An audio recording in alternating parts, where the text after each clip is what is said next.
Prime minister Narendra Modi ने स्वामित्व scheme के तहत 65 लाख से जायद प्रॉपर्टी कार्ड तकसीम किए। वज़ीर-ए-आज़म नरेंद्र मोदी ने हफ्ते को वीडियो कॉन्फ्रेंसिंग के जरिए 10 रियासतों और 2 मरकज़ के ज़ेर इंतज़ाम इलाकों के 230 से जायद डिस्ट्रिक्ट के 50,000 से जायद गाँव में स्वामित्व योजना के तहत 65 लाख से जायद प्रॉपर्टी कार्ड तकसीम किए।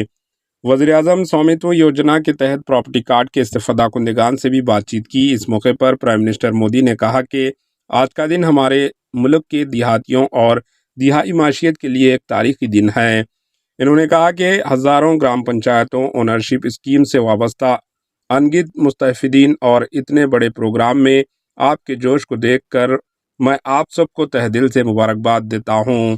काबिल ज़िक्र है कि स्वामित्व योजना का आगाज़ वज़ीर-ए-आज़म मोदी ने दिहाई हिंदुस्तान की माशी तरक्की को आगे बढ़ाने के मकसद से किया था, जिसका मकसद गाँव के आबाद इलाकों में मकानात मालिक कुंबों फैमिलीज़ के जदीद तरीन ड्रोन टेक्नोलॉजी के ज़रिए हुकूक का रिकॉर्ड फराहम करना है।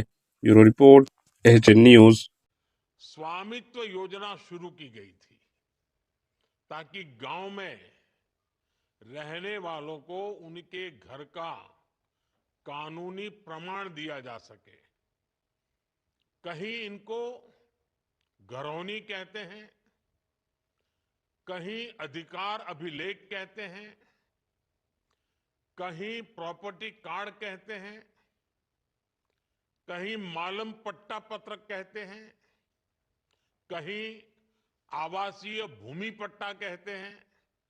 अलग अलग राज्यों में नाम अलग अलग है, लेकिन ये स्वामित्व के प्रमाण पत्र ही है। बीते 5 साल में लगभग 1.5 करोड़ लोगों को ये स्वामित्व कार्ड दिए गए हैं। एचएन न्यूज के यूट्यूब चैनल को सब्सक्राइब करें और बेल आइकन को दबाना ना भूलें ताकि आपको हर नई आने वाली वीडियो का नोटिफिकेशन बर वक्त मिल सके।